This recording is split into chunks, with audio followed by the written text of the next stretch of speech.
Here we go. It is the NFL Strategy Show. Wednesday, November 13th. I almost forgot the date for a moment there, Spags.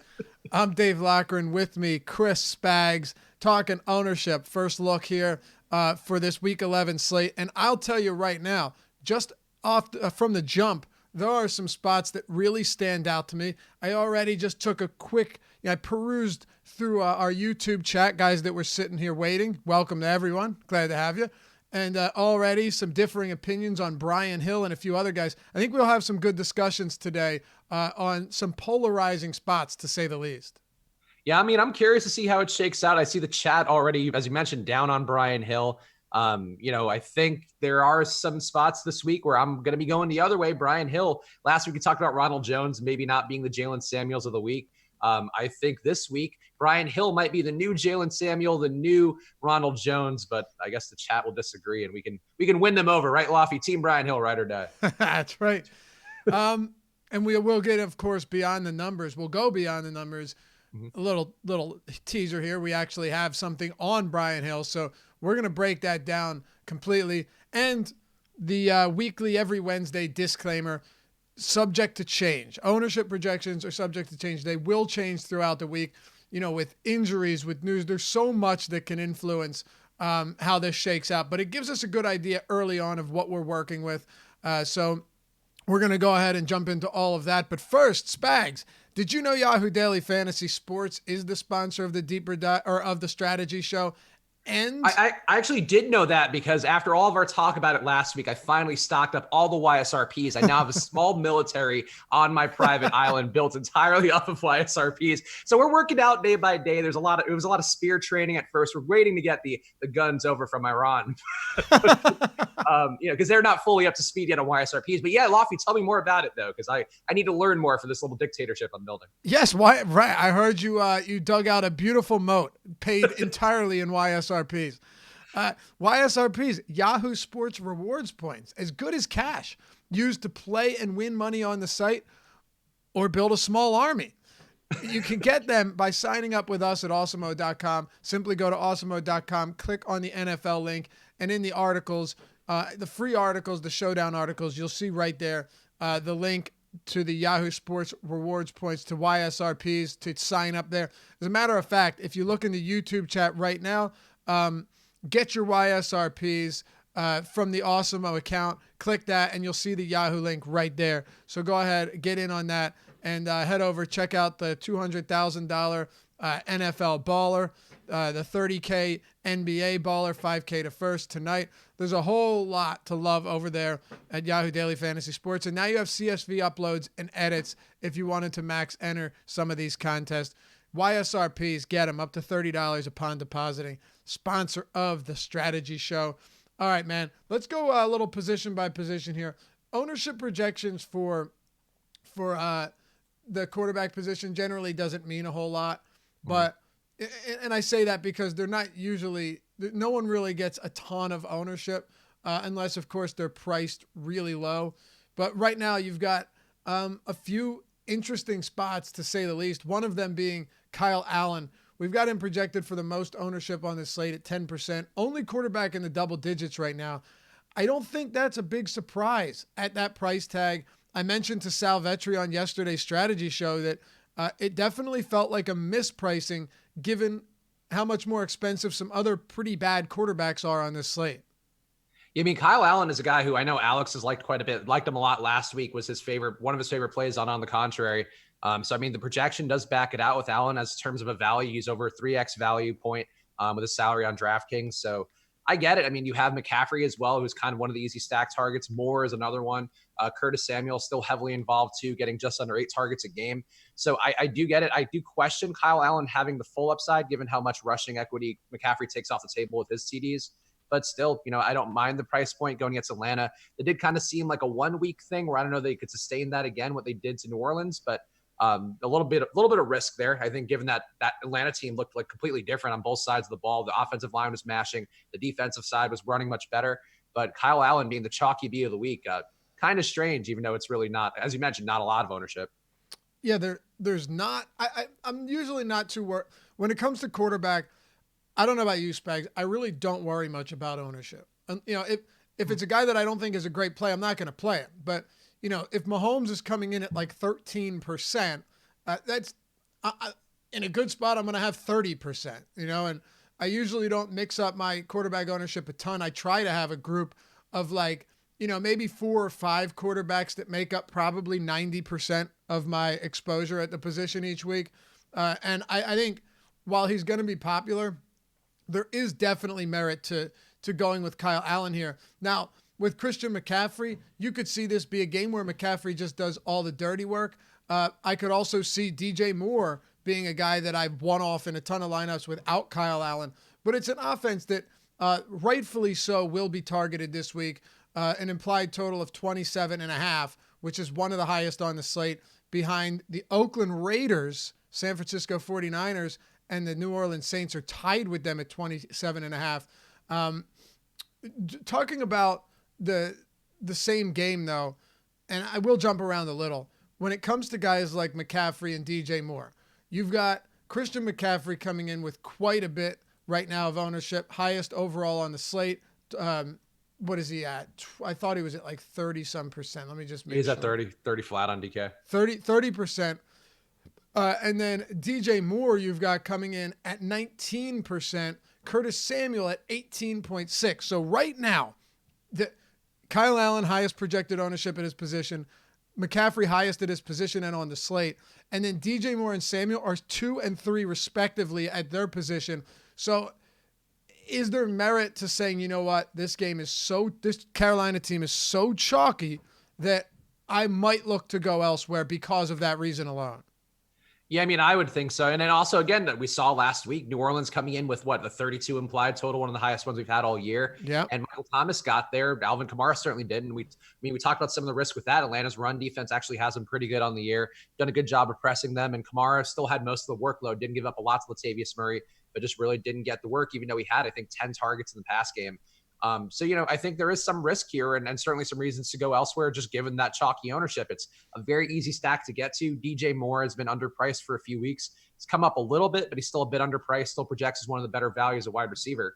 So, yeah, I really wouldn't have an issue getting away from it. It is the easy one to go to. And I think, if you want to match that exposure, I think that's certainly a play because they are going to give you a good base to build off of. But I think, we literally just saw it last week. And with a higher team total, where Atlanta came in and coming off the bye, maybe they fix some things. It's hard to imagine that, but they've also just been so bad that maybe they're just due for positive regression on defense. Yeah, I don't think that's a crazy thought at all. Timothy in our YouTube chat also pointed out Greg Olsen, the second highest projected owned player at his position too, Spags. Yeah, that one I would not buy into so much. Seems like a lovely guy, lovely dad runner out there at tight end, but yeah, no, DJ Moore and Samuel, I could see. Greg Olsen has not had the vibe with Kyle Allen overall, but I get it. People are really bullish going against this Atlanta pass attack, even though it literally just burned 80% of the field last week. I know. And again, the price tag makes it so it's a lot easier to take that route. And you think about it, I believe DJ Moore is top 10 at his position in targets per game. 6, 7, 8, 9. He's 10th, tied with Allen Robinson and Odell Beckham. So, I mean, at least the volume is going to be there, and that's definitely a big factor here.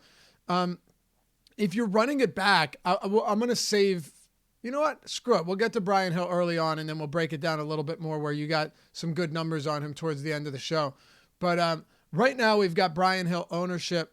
This has to. I would imagine this absolutely changes. It will, right? You 3.2%. It's got to come up a ton, right? Yeah, I mean, he saw an insane workload when Freeman went out. I saw people in the chat talking about Kenyon Barner. Barner barely got any touches in that game. Certainly it can go the other way, but it does seem like they're committed to Hill. They were committed to Ito Smith, too, in that role as a number 2 guy, but he's on IR now. So I think they're going to give Hill that same opportunity. I think Hill's worth it. And again, we'll talk about it more beyond the numbers, but seeing over 20 touches in that spot, going against Carolina's defense, which is giving up big games to every single running back they're going against. They are a run funnel team where they're really doing a good job at defending the pass, giving up a ton on the ground, and Atlanta seemed really committed to running the ball there. And that was against the Saints team, who's legitimately good at stopping the run. So against the Carolina team, where people know that's the way to beat them, or at least stay competitive, I really find it hard to believe Hill doesn't have a ton of work. Whether he's talented or not to deserve that is another question, but But if the work is the thing, and at that price point, I'm willing to take 20 touches from Brian Hill. Yeah. Ownership's going to be up there. He'll be one of the higher owned players at his position. I think that the big thing here is Carolina struggles defensively on the ground. Their pass defense, however, has been much better. Now, I think a lot will have to do with is James Bradbury going to play, right? That's a big deal. They still have a lot of good DBs, but if he doesn't play, that makes a huge difference. You saw Devontae Adams last week could have had a much bigger game. Who was it that was on him for most of that game? Do you remember who it was? Was it? I didn't see the coverage on him. I just saw him making the big plays, but yeah, I wasn't paying attention. I can't remember. His hair always covers his jersey too, and his name always escapes me. But made some really good plays on Adams, and Adams still went for 100+. This isn't like good players and good teams can still beat Carolina's pass D. But right now, we have Julio Jones as your highest projected owned wide receiver. So, I mean, this game is just crazy high owned right now, including Julio. Calvin Ridley's up there as well. And, you know, a lot of this comes down to there's no Devontae Freeman and presumably no Austin Hooper either.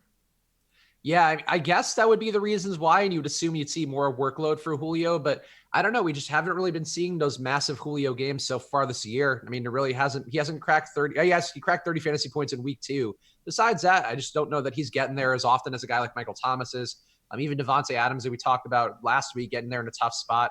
I don't mind Julio, highest owned receiver Julio, going into what's been a bit of a buzzsaw pass coverage team, regardless of who's out there. I think is a bit of a risk. And I would not want that much Julio because this is just not the way that Carolina breaks down. But these things do change throughout the week, so maybe Julio will come down a bit. The price point's appealing, and I guess the fact that Hooper might not be in is also appealing. But yeah, I don't want that much Julio. And we know what Carolina does well. They do one thing well, which is defend the pass. So it's weird walking into a buzzsaw like that with the ownership. You know, I hear you. And I mentioned the Sal yesterday. By the way, check out Monday's strategy show, Monday Morning Quarterback, where we discovered something incredible. It's well worth it. You will enjoy that. And then yesterday's first look with Sal Vetri. Monday was Manny Laura and myself. You know, you look at this game, and it really does feel like Carolina, and I think you touched on it a little bit, but like, why would Carolina not just do everything to sell out and take Julio Jones out of this game? I actually think Calvin Ridley would make for a really interesting alternative because you're going to have to get the ball to somebody. And I just think this Falcons team becomes a whole lot easier to defend if you can adequately, bracket Julio or whatever they have to do and not have to worry about Austin Hooper in the middle of the field. And obviously Brian Hill's not as talented as Devontae Freeman. So you could see some real struggles for this Atlanta offense. Yeah, I mean, it's not a great team total for Atlanta. It's a little better than they had last week, but certainly not as good as it was during the heyday of Matt Ryan. Where 19 for last week was crazy, by the way. I thought that was way too low. Yeah. I mean, but it's not like they scored much more than that. Like, they didn't really blow that up. They just really oppressed New Orleans in a meaningful way. Would they have 26, 27? Yeah. I mean, but but they had a defensive touchdown, right? I don't know, whatever. Yeah, it doesn't matter. Yeah, I think this Atlanta team's different than they were a little bit earlier in the year where they were really gung-ho on passing. They really seemed pot committed to running in that game. I don't know why I just used that phrase. It might be the first time I've ever said that in my life. They were really committed to running the ball heavily. And I think that's sort of what they may have picked up on their bye week, is just really committing to the run. And this is the spot to commit to the run. And I think if you can take Julio away without Hooper out there, I mean, like Russell Gage can maybe find some value. He had almost the same amount of routes as Julio Jones and as Calvin Ridley, or Ridley could find that value after a really crappy game last week too. But I don't know. I just don't think Carolina's going to give up a lot through the air. And I do think the run game is where they get beat time and time again. So why run away from the thing that you do well or you did well last week, and that Carolina, does also really poorly. Right. Ochi Blue says, I don't pay no mind to ownership this early. Generally, I would agree with you. It's a jumping off point, though, and it's to make conversation based on where we think guys should be and where they are now. But, yeah, if you went into Sunday's slate with Wednesday or Thursday's ownership, you're definitely going to be in trouble, Spags. Yeah, I mean, things changed quite a bit, but it's still a good way to get a read on the field. McCaffrey being so highly owned, you would think after he just kind of barely got to value this week that people might jump off.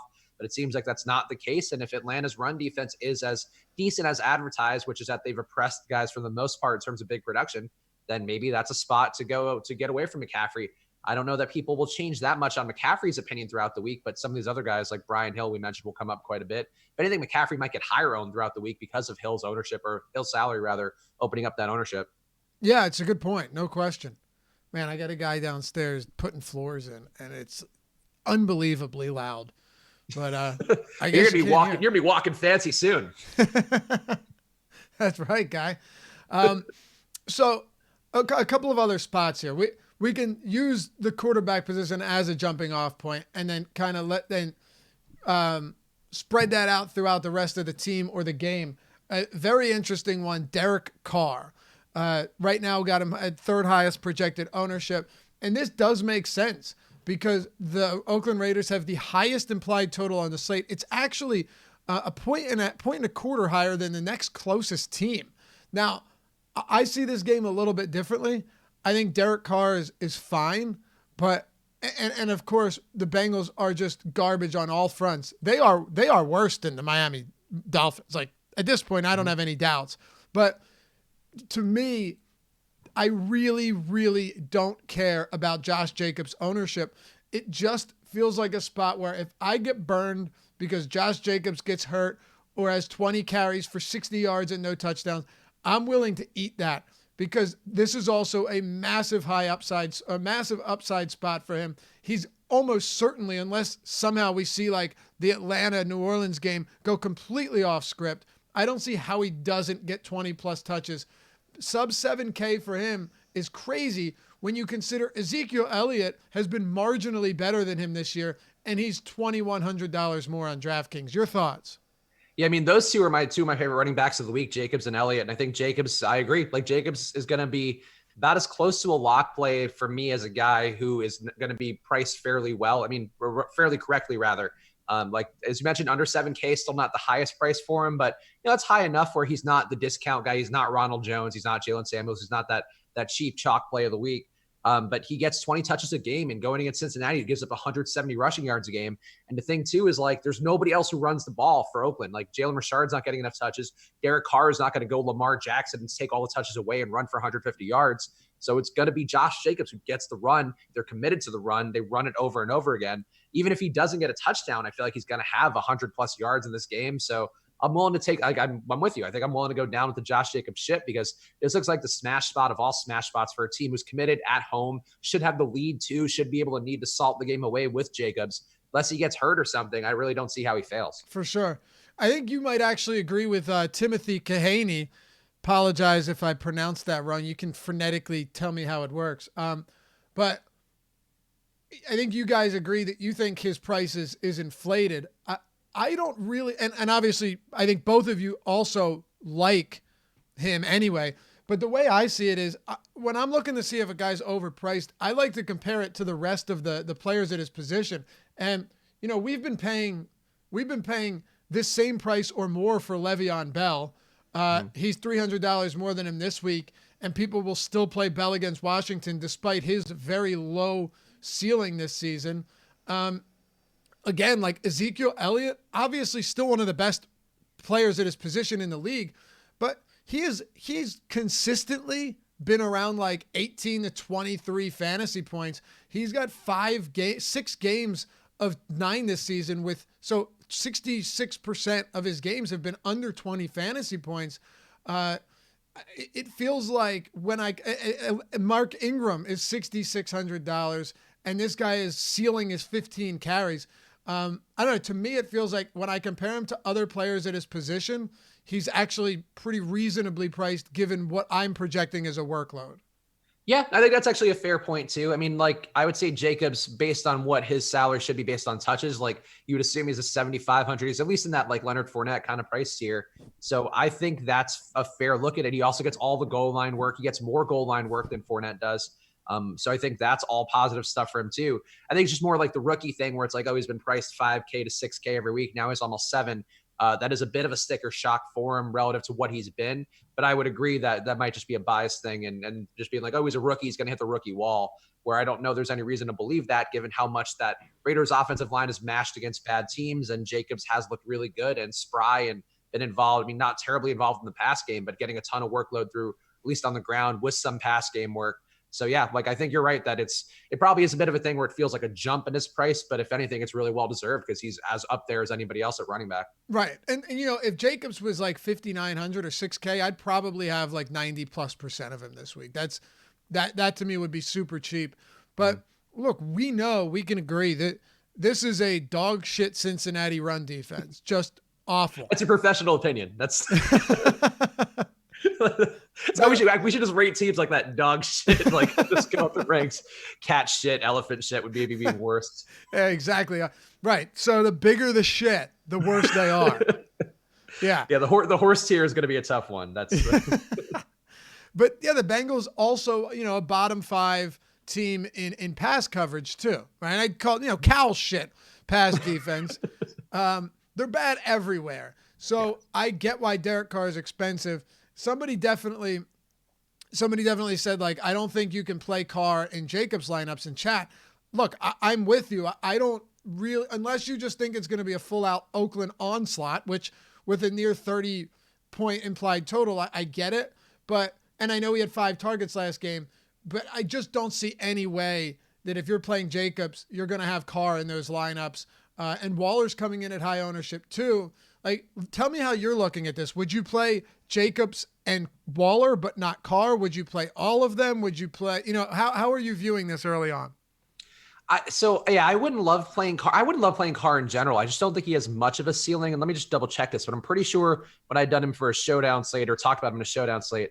Yeah. So his highest game of the year, 23.4 fantasy points. And that was against Houston, who is a team too. Defense will run well, gives up more through the air. That's his best game of the year. And I don't know that, and he's played other teams too, where like Detroit, you would think he actually did beat up on them relative to Derek Carr standards, didn't top 20 fantasy points. That to me is the bigger risk for Carr. I do think his weapons can get there, but he just doesn't see the overall volume, doesn't see the ton of deep balls that a lot of other quarterbacks do. So those are the reasons I wouldn't go there. I don't think he correlates well with Josh Jacobs either. I think that's also a valid point. But Williams and Waller, I think, are individually in good spots. So I wouldn't hate the idea of playing Jacobs with one of those guys without Carr. Because I think those guys kind of individually stand on their own and don't take a ton off the table, especially given this high total. But I don't love Carr in general, and I would be reluctant to play him unless you really think this is like his breakout spot. And maybe Jacobs is like the fade where you go with then Carr and Williams and Waller and hope the pass game is what gets there. I hear you. And I guess essentially, once again, taking a look at guys that are priced around him, I'll ask you right now, would you rather have Kyle Allen at 53, Carr at 61, Matt Ryan at 62, Carr at 61, Winston at 65, Carr at 61? Like, what about those guys? I'll throw Brady in there at 6,400 too. So Brady, I like quite a bit this week. I think it could be a spot where just Sanu and Edelman carve up your poor Eagles, because I think that's sort of the spot for where that's going to make sense. Their run defense is really good. Brady could be in a better spot. I'd prefer him. I'm not as crazy about Jameis this week. I think we're going to see a bad Jameis week this week, just given the pressure that New Orleans brings over and over again. Jameis, a guy who does fall apart under pressure, even though he was okay against it last year. This year he's been much worse. Actually, that's worth pulling up because he does kind of drop off a cliff, even by Jameis standards. He goes down to he's got a 4.9%, a 5% interception rate under pressure, 24% sack rate, 52% QB rating. So he's not doing well when he's getting pressured, and New Orleans does bring a ton. So Jameis, not a dude for me. But Kyle Allen, again, like I agree. Like I think that's why his ownership makes sense. $800 less. I think he probably has a comparable ceiling to Carr, and I think he's perfectly fine as a play. I like McCaffrey. So I would rather take that discount than go to Carr, just because I don't think he has that upside. I don't think they want him to have that upside. Right.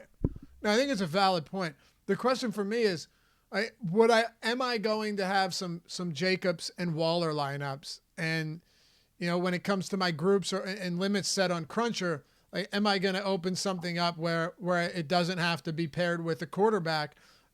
I could see that being the case, but they're going to score points, Spags. That's what it comes down to.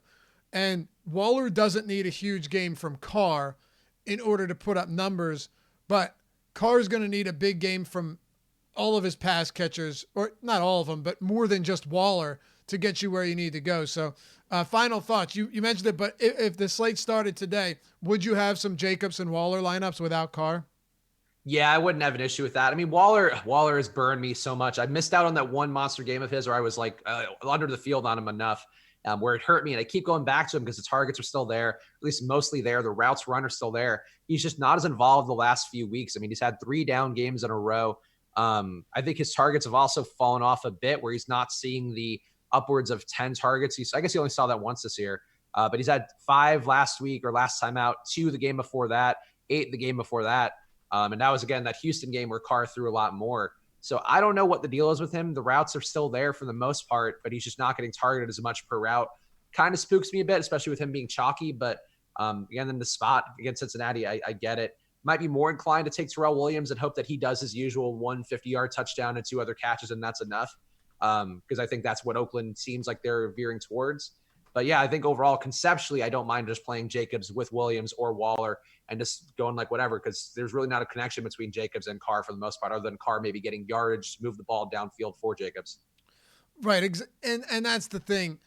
With a lot of these guys, people will be like, well, Laffy, why can't I pair Leonard Fournette with Gardner Minshew or Nick Foles, whoever you want to be in there? Because he's getting like 6-7 targets a game. He is, but those targets, how often does Fournette break a reception for more than like 8 yards? There's really no positive correlation there at all. If anything, every time Fournette gets targeted, he takes away potential big play opportunities from his quarterback. Obviously, that's something you're factoring in, but in a spot like this, even if Jacobs got 4 or 5 targets, what are the odds he's going to break one loose? It's just slim to none, and we've seen that with most running backs in the league. Somebody asked about Jimmy Garoppolo in chat. Valid question. It was Kicks Good. I don't know if he was asking us, but we're going to talk about it anyway. Garoppolo has been he's been good because the defense is phenomenal. The run game has looked dominant at times, almost unstoppable. But he's also had some games where when he's needed to throw and he's needed to put points on the board with his arm, he's done it. But that has been more times than not. We've seen Garoppolo with a very conservative approach, a very conservative role in that offense, far less dropbacks than probably any quarterback in the league. Now you've got him going up against Arizona, the same Arizona team that he had a season-high 4 touchdowns against just 2 weeks back. What are you thinking with Garoppolo? And feel free to work in the idea that we could be without Matt Breida, and Emmanuel Sanders, I believe, is also questionable. Marcus Goodwin, not that matters much. He is questionable as well. So a bunch of players on this offense right now might not be active on Sunday. I think the one thing that you could say is if Sanders were to miss, if Kittle were to miss too, I think you really how did I forget about Kittle? Sorry. Thank you. Yeah, no, the knee things for him, not great. It looks like, which sucks because he's clearly the guy that Garoppolo needs to kind of make this offense work. But I was really encouraged by what we saw against Seattle from Deebo Samuel and from Kendrick Bourne. I think those guys were used pretty well. Deebo in particular has been a guy who just been kind of waiting for a decent workload to come his way. He's caught the ball when it's been thrown his way for the most part. Has almost 70% catch rate. He's had decent yards after catch numbers too, 7.3 yards after catch. So like he's looked good. I think he's ready for that opportunity if it comes. In Arizona, just the pass defense really isn't that good. Maybe showed some signs of life last week, but still overall not one of the better ones. So I don't love Garoppolo. I mean, I think like he's a bit overpriced for what he is. I think too, people see that box score number and be like, oh, he's going to throw 4 touchdowns again, where, not having all these weapons in the rotation could certainly make things tougher for him. But, that high team total coming off of a game where you would think they want to assert some dominance, I think, just because they took that first loss of the year. I don't hate the idea of going to Garoppolo with Samuel, with Bourne together as that being the stack, because I do think that's going to be really cheap and that would open some things up for you. But certainly with some risk, because I think you're right. Like Garoppolo to me is a guy who just does barely enough from a fantasy perspective, where maybe in real life he's a good gatekeeper quarterback, but not a guy who's going to really push the ball downfield, kind of like Derek Carr, like not a high upside guy who's going to really force the action. Right. I don't disagree there at all. And I don't anticipate myself having a ton of Jimmy G. Of course, It'll be interesting to see what weapons he's got. But I mean, dude, if you are Manny Sanders dealing with a rib injury, if you're without him and Kittle, I mean, that's going to get pretty brutal. What are your thoughts on the same game and on the rushing game for San Francisco? Just to give you an idea, Matt Breida is questionable here. So we'll see what his practice participation is today. But he just went and got a second opinion on his ankle. Reports are that the injury isn't serious, but if you're getting a second opinion, Spags, my guess, you probably miss a week. Tevin Coleman, 6,100 on DraftKings, $22 on Yahoo. And for context, Leonard Fournette is 23. Wow, how is Leonard Fournette $23? Oh my God, that's really cheap. Ingram is the same price as Coleman. Singletary's 21. Seems like a big discount on him, but man, Fournette very close in price too. Yeah, Coleman, it would be a hard guy for me to get to a lot of this week just because that's how that San Francisco offense goes, where even if Breida's not in, Raheem Mostert's going to all of a sudden get 13 touches too, or they'll bring back Jeff Wilson and make him active again and he'll get 13 touches and also take goal line carries. Like they screw that up so often where I wouldn't want a ton of Coleman, but you would think he'd see more of a workload without Breida out there. Also, I think that's the same ankle that Breida had messed up last year, which took him out after he had a couple big games. So that would probably be a reason why he might be more concerned about it, seeing some different specialists and all that. But I like Coleman, but again, $800 more for Josh Jacobs. I'd rather go there or, pay up. Like, I think for me, it's going to be a lot of Jacobs and a lot of Zeke this week. And I think Coleman's role, I get it. You might want to take it. But Arizona's run defense is a little better than the pass defense too. And we didn't see Coleman have a ton of success in that last spot versus Arizona. Not that matters, just a limited sample size, but still, there are just enough ways where it can go south for Coleman where his ownership right now, 10%-ish to 15%. I feel like that's more than enough than you need of Tevin Coleman. Yeah. And if we know anything about Breida, this dude can play through anything. I mean, it's and then he'll leave and then come back and he'll leave and come back. He's 100%. Yeah. Really plays hard to get with you. You hit him down. Right. It's funny because like that price tag on Yahoo is pretty friendly until you look at how many other guys, like Leonard Fournette at $23 is insane, man. So I don't, he's $18 less than McCaffrey. Of course he should be a lot cheaper than McCaffrey, but man, he's really discounted. Do you have interest in Arizona against San Francisco? They actually managed to put up some decent numbers last time, but there's just no way I can play the run game. Even if Chase Edmonds is out again, I have no faith in David Johnson right now. Kenyon Drake's look good, but I don't know what the workload is going to be here. It's a brutal spot. And then, of course, Christian Kirk with a much more difficult matchup than he had last week where he scored all 3 of his touchdowns in one game. All season touchdowns, of course. Yeah. Kirk, I think, is a very talented player, not in a spot versus San Francisco. San Francisco just keeps doing it every week where, they made Russell Wilson look bad. Wilson did enough to win that game, but he was not going to Lockett. Lockett got hurt too, so that certainly is going to change it. But like they took away the primary weapon. They also kind of did a good job bottling up Metcalf. Metcalf did have some good plays, but you ended up having Jacob Hollister having the big day, which is kind of what I thought would happen. I think they get weaker as you go down the weapons food chain. But what does Arizona have besides Christian Kirk, besides Larry Fitzgerald, who's also looked a bit slow? Like, what are they going to start throwing deep bombs to Charles Clay and make that work? Like, or Max Williams? Like, I don't see that happening. Isabella should be more involved, but they don't seem to have a lot of interest in putting him out there a lot. So, yeah, I would not like Arizona here. I think their game, the good game they had on that Thursday night was a bit of an aberration. You also had Isabella breaking like a 90-yard touchdown that game too. Like, it was a fluky way they got there to have that performance at home. Now on the road against a Niners team who's going to be angry, I think the defense can carry this game and maybe actually might put up some decent points against Arizona at home. I think coming out a little feisty. I think that the Niners defense would be more appealing to me than Arizona's offense. It is interesting, too, to see that they're slowing this offense down a bit as the season goes on. Yeah, it was hard to sustain that pace, but I think they realized there's probably a breaking point, too, where you can't just keep pushing the pace and also be crappy. Like, I think that's an important part of the equation, too. You can't defend the pass at all. You probably don't want to give the opposing team a ton more plays. But yeah, the run game is, it could be there in the spot. They have had some clever run plays, and Niners D is not great versus run. That's their one weakness, giving up 4.6 yards per rush and not a 67 run defense grade from PFF, but still not, I think San Francisco is going to come out and really, I think they're going to put them in their place this week. Because Arizona, to me, like great, they're going to be like a good, bad team, I think, this year. They're not a team ready to compete with San Francisco on D. I think one of the most consequential questions and decisions for week 11 is what do we do and what will we do with Drew Brees in this offense? And the reason I say that, Spags, is simple. Drew Brees on DraftKings, $6,900. He's the second highest priced quarterback behind the $7,700 Lamar Jackson. Alvin Kamara is down to $7,400. But I have some serious concerns after what I saw last week because almost all of his involvement was in the fourth quarter and in the second half. In the first half, he had 4 carries all game. I think he had 3 touches total in the first half. Concerning. If they play with the lead, are they going to split work on the ground? You can answer that. I asked the same to Manny on Monday, and I asked the same to Sal yesterday. But then you've got Michael Thomas at 9,900. And then Jared Cook at 44. So Cook actually saw 10 targets last game. So did Kamara. Michael Thomas saw 14.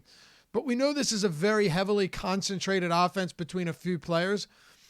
And it's a great passing matchup.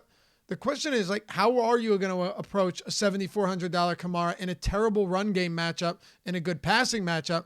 And do you see yourself getting to a $9,900 Michael Thomas? If you're playing Drew Brees, are you pairing him with Thomas and Jared Cook? It's a very interesting spot here for the Saints. Yeah, I like Michael Thomas overall. I think the ownership does kind of indicate he's under 15% projected ownership right now. I think to me, that's just the price point where we're now paying a McCaffrey price for him. He did put up over 40 fantasy points versus Tampa Bay earlier in the year. I think he does have that kind of upside again because Tampa Bay's defense hasn't gotten any better. If anything, they've gotten worse because they've cut guys who were actually probably better players than the guys behind them right now. So I think that's sort of the situation for New Orleans. It's like, I'd rather play a one-off Michael Thomas. I think Ted Ginn too, he really did not play well. He dropped a couple big plays in that game too, in that last game, but not heavily involved. But maybe this is the spot where they get him going.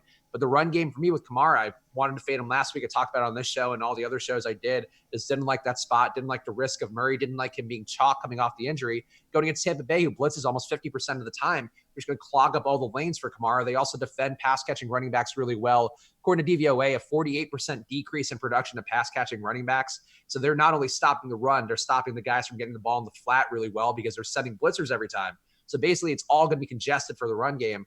So I'd be okay with the pass game. I certainly don't mind going back to Brees after he disappointed last week, but I don't see Kamara being a guy I want with him because I do think Tampa Bay is really going to play into the stuff that like they've had problems with this year, which is just getting Kamara going. I have the same concerns. I really do. And I think it's not that hard to get away from him because there are other running backs that we really like. Your quick take though I want to stay with this game, but because he's right around the same price, what's your take on Lev Bell, 7,200, Kamara 74, and then Leonard Fournette at 7,900? That price has finally come up, but I'm not sure it justifies the opportunities that he's seen this year. So we know where we stand on Josh Jacobs. What about those other guys similarly priced? Bell, I'm not into just because that Jets offensive line is so bad. I'm done going there. Like I said this when they played Miami, then I played a little bit more again last week and they just don't get there. The Jets offensive line just doesn't get pushed. The Redskins defensive line, not great. They've done better over the last few weeks, down to just 4.2 yards per rush per game allowed. I think Bell could be fine. He could have another Bell day where he gets you 20 fantasy points, but I don't know that's enough for him to have the upside. Be much more inclined to take Jamison Crowder there. I do think Fournette, though, could have some more upside because his issue is really he's not getting goal line runs because for the most part, the Jacksonville Jaguars aren't getting down to the goal line that often. But Foles, in his limited time there, he only threw 8 passes before he broke his collarbone. 2 of them were deep passes. So if he's going to be throwing deep passes, I don't expect him to have a 25% clip of deep balls. But if he's throwing the ball downfield and those guys, DJ Chark, if D.D. Westbrook's in there, he's got some neck issues, or Chris Conley, who it seemed like Foles did have a preference to as well and has been more involved the last few weeks, those guys get stopped the 1 yard line. And that's where Fournette starts to get that touchdown equity that he hasn't had. So I think that's why I'd be more inclined for Fournette. I think Fournette to me would be close to that duo of Zeke and Josh Jacobs this week because Fournette's due for better stuff given the workload he has. All right. We're agreeing on a lot today, I've got to say. And sometimes it's terrifying. I just want somebody to disagree with me. It would take me back to my parents fighting as a little kid. That's what What about Tampa Bay, though, man? Jameis has been a pretty high floor quarterback this season. You know, he throws interceptions, but that's okay. He's gonna produce a lot of yardage, and you know, you look at it's pretty wild. He has 9 starts this season. you look at his last 7 starts, he has fewer than 300 yards in one of those games. He's thrown for multiple touchdowns in 5 of 7. He's definitely a pretty high floor and high ceiling quarterback, despite being, some may say reckless. But it's a spot where Lattimore has ruined Mike Evans' life since joining the Saints, even as a rookie. He's questionable, so that's huge. I don't know if he plays, but break it down if he does and doesn't play, how it affects Evans and Godwin as well. Yeah, I think if Lattimore is out there, I would have a lot of hesitation going to Evans. I think he's a good player, and he's beaten Lattimore a handful of times too, even though I think he's taken more L's than wins in that situation. So I think there's some logic going back to Evans after. All right, have you been in the loop on this, by the way, with Josh's 100-yard picks and how he ruins a player every single week? No, is he mushing everyone he picks? So he's for 10 straight weeks, he's mushed again. So the game we do on Live Before Lock every Sunday, if you guys aren't watching, you should be. It's me and Josh every Sunday. And EMAC also makes a pick every week too. We make a pick for 100 yards and a touchdown. And Josh has taken some of the most popular plays, some of the best plays every single week and murdered them. Wow, every week. Every week. 10 straight weeks. So it's been are people not playing his guys anymore? It's now gotten to the point, where people took Evans out of their lineups, which is hilarious. But it ended up being the right play because that's what happened in the game. And I think I would love to hear his take on it. I'd love to hear who his pick will be this week. But I think Evans can have a bounce back in the spot. I think people being maybe afraid of that Lattimore matchup could be a reason to go there. But this does strike me as more of a Godwin matchup. Should be more like a spot where the Saints still give up a ton of deep balls. They keep the passes in front of them, giving up only 6.4 yards per pass on the year. That's kind of a Godwin game script where you expect them to find holes in zone coverages, expect them to kind of get those little gaps in the coverage that there are. Whereas Evans, maybe he can get going with the deep balls, always a possibility. But I think, too, the pressure rate that New Orleans brings, they're bringing a 28% pressure rate on the year. So Jameis is going to be under duress. I think that's the situation where you see him check down more, go to Godwin. Maybe Jones gets more targets in the flat again. Though it is worth noting, he got benched last week after he fumbled. So there's a bit of a risk there for him. Had the good game, and then they were just like, nope, you fumbled, you're done. So I think there are ways it can go well for the pass game, but I don't know that Evans not a lock to get back on track. And if Lattimore's out, I think I'd be more inclined to think about it. Yeah, I really like Godwin in this spot if Lattimore plays. You think that Winston's going to take what he can get, and he's always going to look towards Evans. We know that. He's always going to look his way. But Lattimore really, really has made his life miserable. Almost every time they've faced each other. This year, he was held scoreless on 3 targets. He did not record a single reception against the Saints. Last year, he did have a 7 for 147 and a touchdown game, but then he was held to 4 for 86 scoreless. The season prior, I believe that was Lattimore's rookie year, right? It was 2017, I think. 1 for 13, 5 for 55 scoreless. So if Lattimore's healthy, I think Godwin really does benefit from this. It's not going to be a great matchup, but I don't know. It definitely feels pretty favorable. Ronald Jones, on the other hand, this kind of feels like a spot that you shy away from. What are you doing with the run game for the Tampa Bay Bucs? So Ronald Jones, the weird thing was I saw some stat, and I don't want to misquote it because it was a tweet stat, which I don't fully recall, but I think Jones's 8 targets and 8 catches were the most he had ever had in a game in high school and college. And I think cumulatively in college and high school, he had less. He had less than that one game. So he's not a PPR back normally. And that's sort of the thing which is baffling. But in this spot, it does seem like you want, if you have a team bringing big pressure, you want to get the running back out in the flat to stem that pressure a little bit. And I think that's where they could try to use him like that again. But I don't know that I trust that. He has looked good, though. It's for whatever it's worth. I mean, he has looked better, more explosive than Peyton Barber. But the fumble thing is a risk. If he fumbles, he's screwed. He just gets the hook right away. And you just don't know the pass game usage will be there. But logically, if there were a week for him to have that pass game usage, this would be it. So I'll probably play a little bit just out of fear of missing the boat, but it does feel like that was kind of a 1 week wonder thing. I feel the same way. And he only played, obviously he was a strong option, but he only played 47% of the snaps. Barber played 26. How do you pronounce, is it Ogunbowale? Yeah, Dare Ogunbowale, I believe is it. Ogunbowale. Yeah. He played 26% of the snaps, and we knew coming into the year that there was a possibility that he has some opportunities in the passing game, which isn't as big surprise. He saw 3 targets, but he has 29 targets this year to Ronald Jones 20. So you're right. I now that Jones is getting more opportunities as a whole, will he get more passing work? Sure. But like you said, expecting more than a couple targets each week seems to be mistaken. Yeah. Before we hit beyond the numbers, talk to me about any other spots that you think are interesting. You don't even have to like them, but maybe some good spots. We've already talked about Oakland and that Cincy game. Of course, Tampa Bay and New Orleans is a big one. Carolina, Atlanta. And we're going to do a full game-by-game breakdown tomorrow on the strategy show. So we're not going to hit on everything here, but just always want to get to some interesting points of ownership early on. What about New England and Philly? I think this is probably one that you don't mind spending a little time on. Yeah, I think it's an intriguing spot here because we do know another team with Philly where they defend the run really well. So you're going to see New England pass more. They're not going to be able to get much going with Sony Michel because their offensive line isn't good enough to get pushed against the Phillies defensive line and just their general run defense. They do have really good tackling linebackers as well. Actually, no, their tackling grade is actually really poor. In my mind, they did, but PFF says they have poor tackling linebackers. So never mind. 47 grade for PFF. But I was supporting your boys, and apparently the data disagrees. But I think this is a spot here. We saw Sanu and Edelman have 14 and 10 targets, I believe, in that game. No, 14 for Sanu, 11 for Edelman. They both had 10 catches in that last game versus Baltimore. I do think Philly grades out as a similar spot here where you can see Sanu and Edelman get that workload. I don't think Dorsett's going to be as involved moving forward because Sanu does kind of a better version of what Dorsett does. So I think it's sort of an obvious stack, sort of a very clear way to stack. And also the prices aren't bad. Sanu's pretty cheap.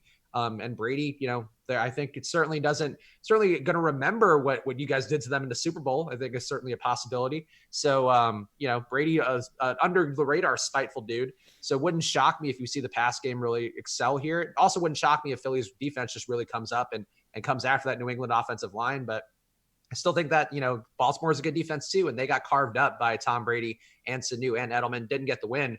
But I think a bye week plus more time to integrate Sanu, I think it's a spot for those guys to really go well. But one thing I would note too, James White, I don't love in the spot because Philly does also defend pass catching running backs really well. A 30% drop in production according to DVOA. So I think people may go to James White a little bit here and think that's how they do it. But I do think it's more of a Sanu and Edelman spot. Yeah, good point. I thought it was strange that Pro Football Focus has the Eagles with a bottom 12 or bottom 11 run defense this year. Yeah, I mean, it's not, I think, as good as it may seem on paper. They're only giving up under 4 yards per rush, but I know historically they've been good keeping teams under 90 rushing yards a game. Like there are some times where I think the numbers overall are low enough where I question the grades part of it. And maybe that's just a matter of a team being committed. But I think with the New England offensive line, it's just not good enough where they're not the ones who break down Philadelphia's run defense, I don't think. No, you're absolutely right.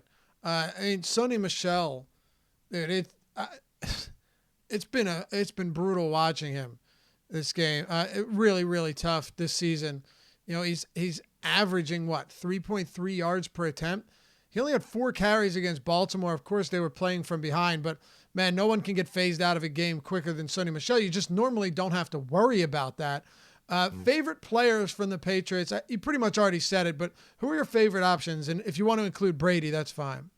Yeah, I think it would be Brady, Sanu, Edelman. I think that 3-man stack would be the one that I would want to go to here. Not going to be terribly highly owned based on the first run of ownership here.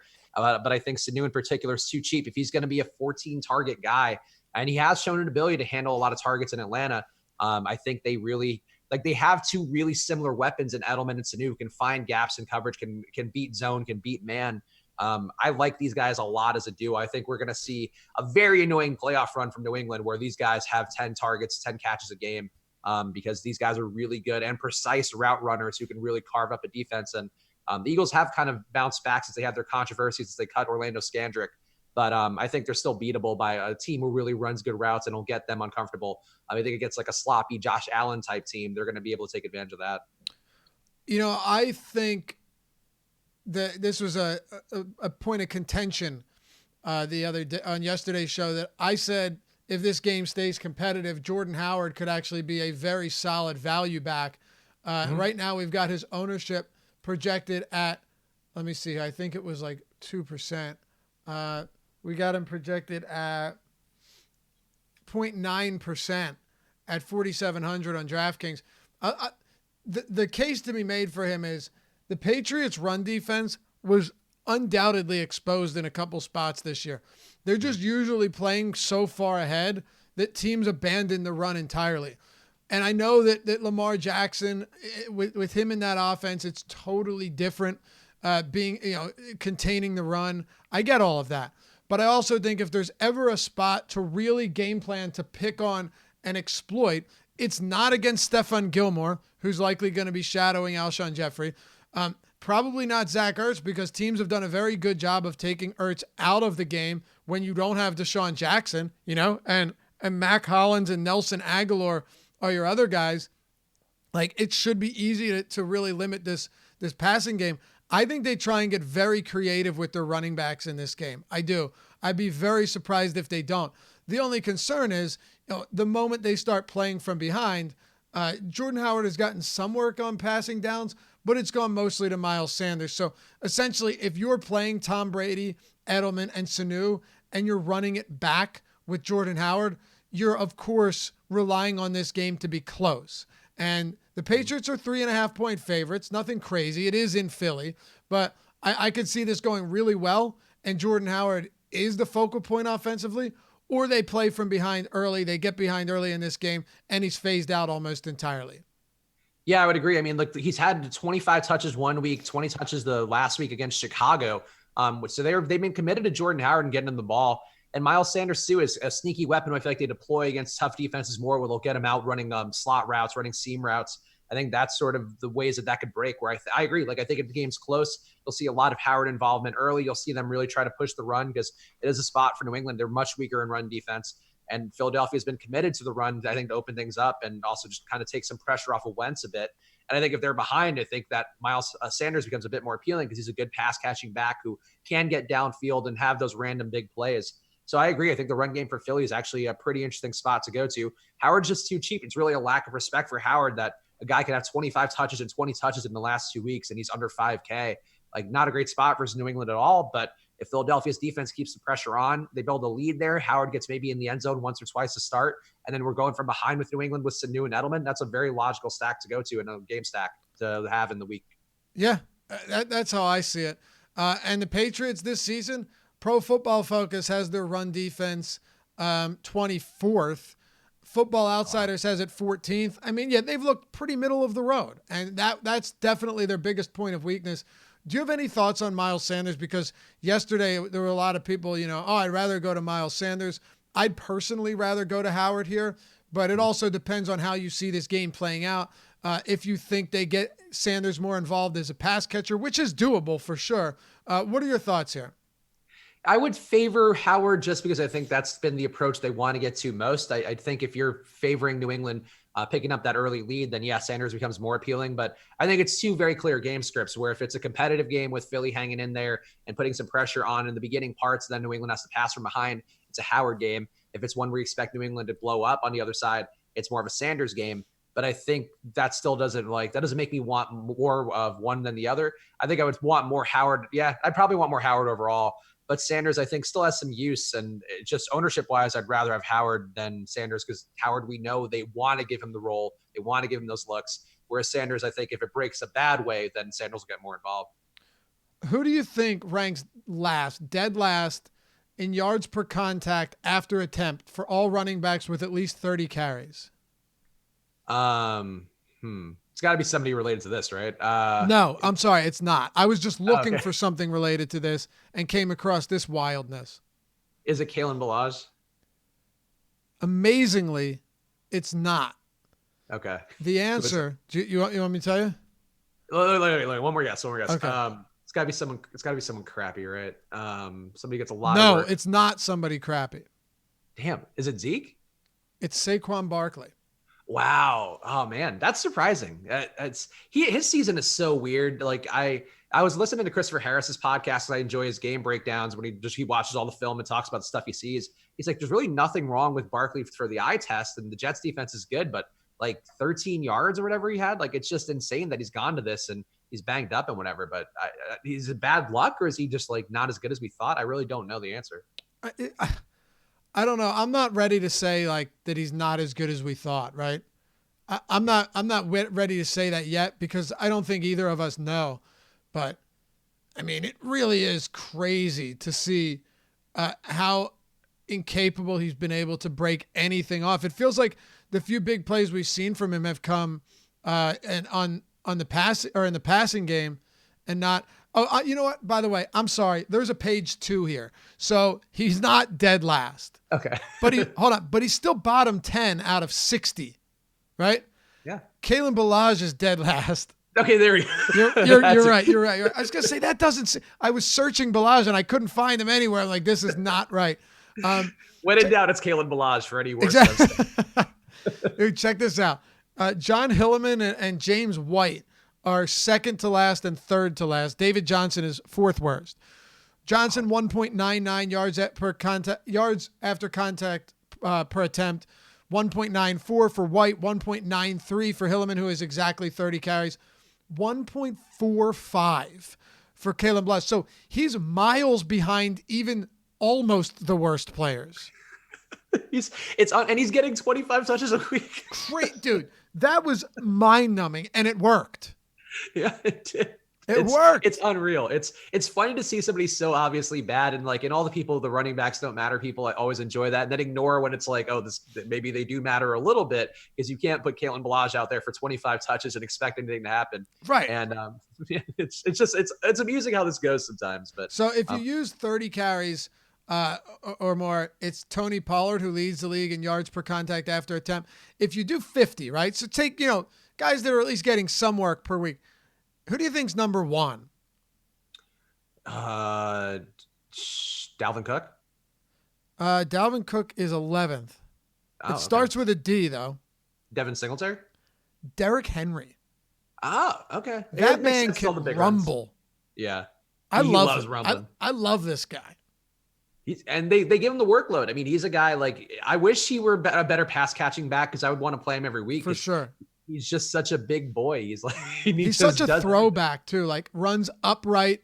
It's so, I don't know. It's really fun to watch, but yeah, I was looking for Jordan Howard to see where he was. He's 22nd. So really, not terrible.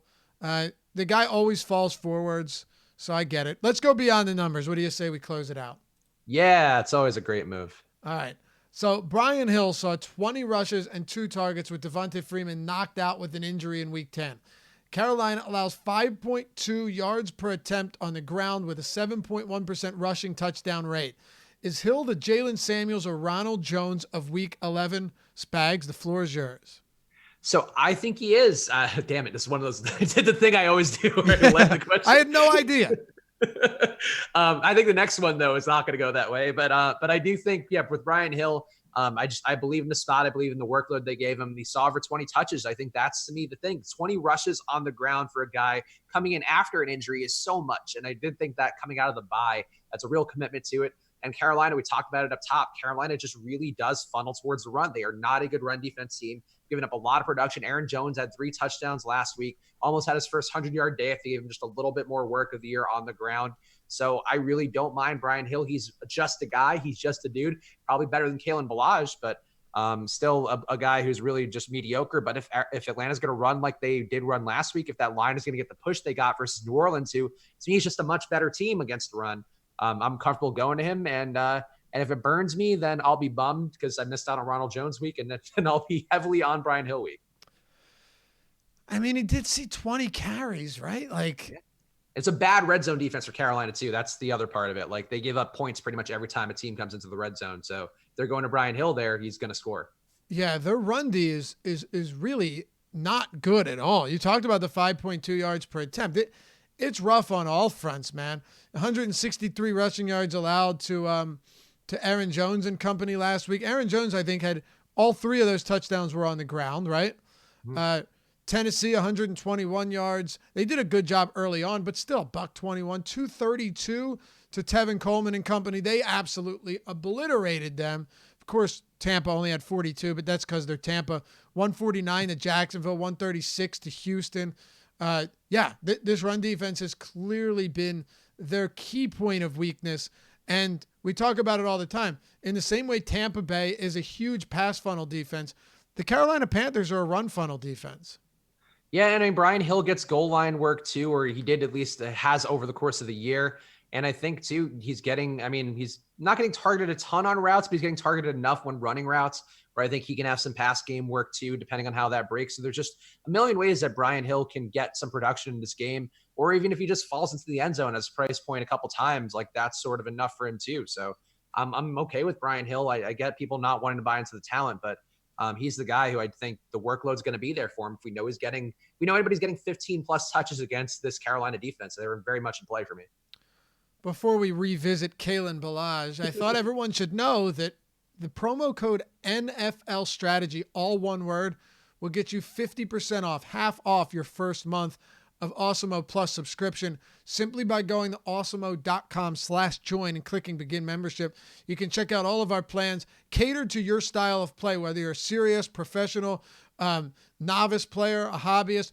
We want to make sure that whatever we're giving you as a package, as a subscription, fits what you're willing to pay and what you need. Not too much, not too little. Spags, we even have tutorials on how to use all of our favorite and top tools right at awesemo.com/join. I mean, you go in cold, we warm you up, baby.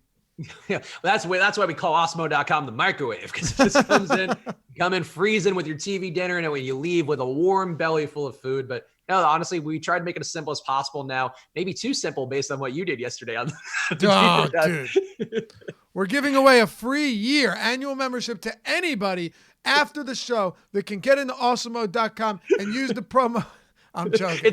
You had a 1 minute window to get in there. So everybody slam the site the second that the slate's about to lock. The funny thing is it wasn't like that crashed it, but that wasn't why the site wasn't coming back up. It's because we're on GoDaddy hosting and we have not fully adapted to the wonders of modern technology. But that's, look, I talked about it on Live Before Lock the other day because we crashed the site too. The last stream I did on Monday with Josh. We've crashed the site a couple times this week with the deals and people going from the YouTube streams, and there's growing pains with websites. Like it sucks, but it happens a lot because you hit a critical mass of users and your site's just not ready for it. But it's cool. Like it's a cool thing. But like I was definitely sympathetic for the customers who were like real big pissed. Some of those people were. Yeah. You did a good job with PR though, which to your credit. Well, I mean, look, there's nothing I can do about it. I was told it wouldn't crash, and it's a good thing because look, when it does crash, it makes it less likely to crash in the future, and that's just the way that's what content websites have done for a while. So, but it is funny though. Like, it makes you feel powerful, didn't it, Lofty? You felt like Thanos taking down the website with your your hordes of people. Felt like you were running an army full of YSRP bred breaker of sites. Exactly. All right, one more here, or two more. Despite his socially accepted awfulness, I like that. Kalen Balazs saw 20 carries, 4 catches in week 10. Now he gets a Buffalo run defense who's been worse by the week. No question, they've been gashed by a few pretty solid but unspectacular rushing attacks.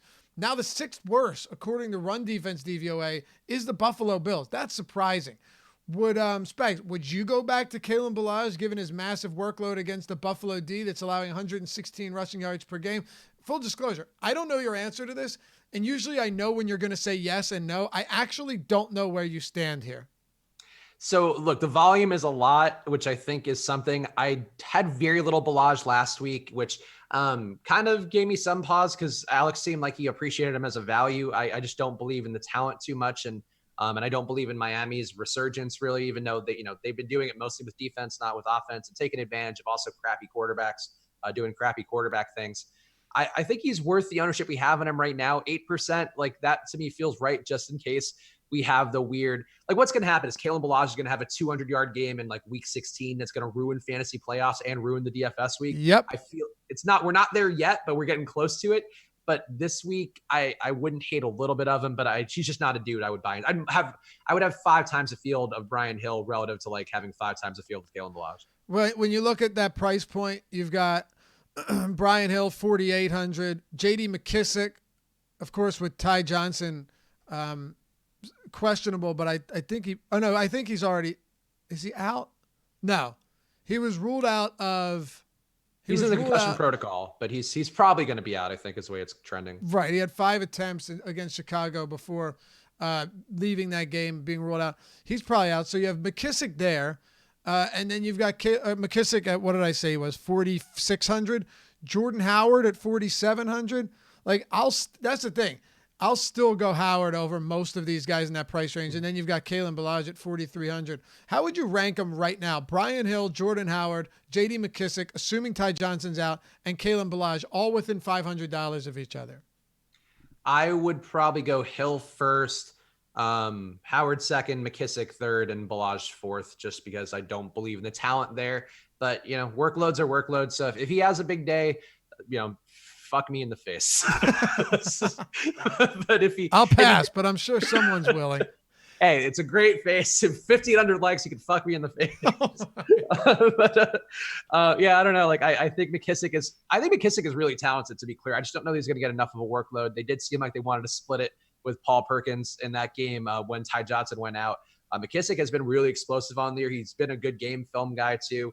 Been much better on a yards per attempt basis. He's smaller, so he might not be able to handle a gigantic workload, but kind of has some Austin Eckler in him. So I would be intrigued by McKissick too in that spot for Detroit.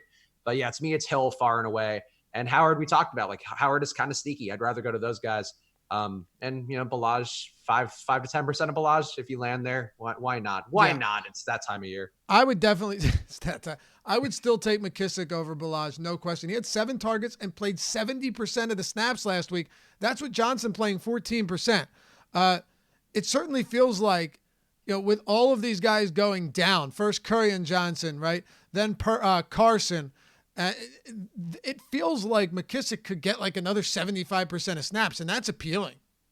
Yeah, he's got 6 yards per attempt on the year. I mean, he catches passes well. He's also been a good yards after contact guy, getting 3.5 yards after contact. So he's a smaller dude, but he's elusive and he's been pretty sharp. Dallas, not the best run defense, not the worst. So I'm not sure that this is the week for McKissick. I mean, I actually am kind of intrigued. Did you watch any Driscoll, by the way? Driscoll's a dude I liked last year, and he actually was kind of feisty out there. I think he might have some use. Yeah, I don't know what to make of Driscoll, but I know the Bears are terrible. Not defensively. I'm just throwing it out there. Watching that offense going up against Driscoll on the one side could have definitely been worse.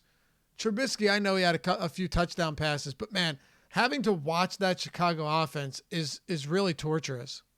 I don't know how David Montgomery did nothing in that game. Horrible. I don't know. I didn't get that game at all. But yeah, I don't know. Driscoll, to me, I played him a little bit last year and he was on the Bengals. He didn't have a big ceiling, but he runs around. He creates space. They did let him throw the ball deep 4 times in that game. Going against Dallas, not a bad pass defense either. They're kind of just mediocre on all fronts. But they do give up a decent completion rate to opposing QBs, give up a 66% completion rate. So Driscoll going with Galladay and Jones, I think maybe a little bit interesting. But yeah, McKissick, we totally went off the tangent there. But McKissick, I think, is a talented player, and I'm curious to see him in a better spot. I don't know what their schedule is, but they're going to have a week, I think, if McKissick gets the workload and Ty Johnson does, have a Sterling Shepard concussion stay, then maybe McKissick will have a decent week. And by the way, we went on a tangent, but still pretty good information there. I think it's all applicable. The highest total on this entire slate, Dallas and Detroit, man. Yeah. Dallas and Detroit, 51.5. Dallas with a 27.3 implied total, 24.3 for the Lions. So that's a pretty solid mark for the Lions. I think it's perfectly fine. Let's get to your last one here.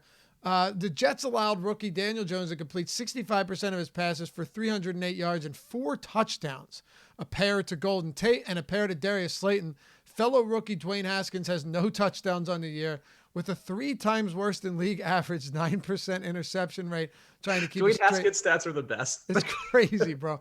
And a 15.4% interception. Oh, that's a sack rate, my bad. Yeah, interception rate.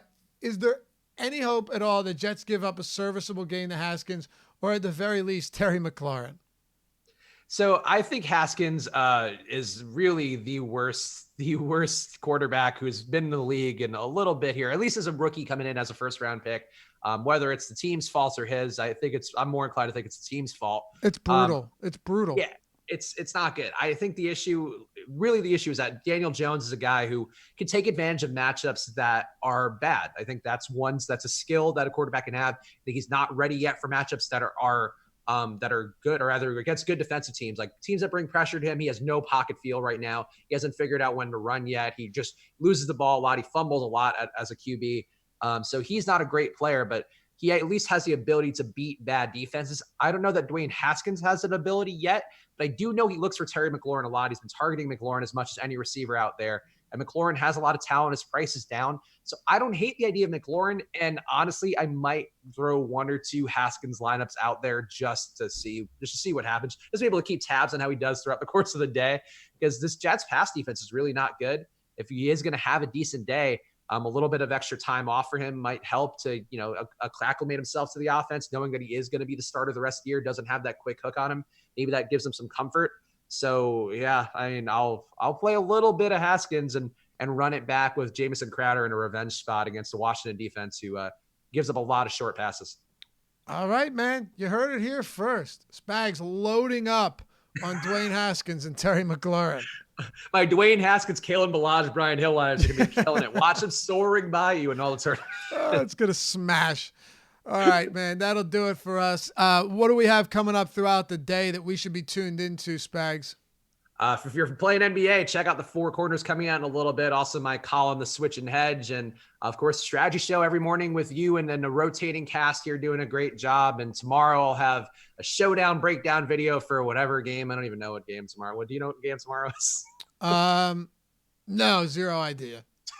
It's just, I take things day by day. I'm like I'm in recovery, just like day by day. It's Pittsburgh and Cleveland tomorrow. So go. I'll have a lot of great takes on Mason Rudolph being dog shit, who I hate.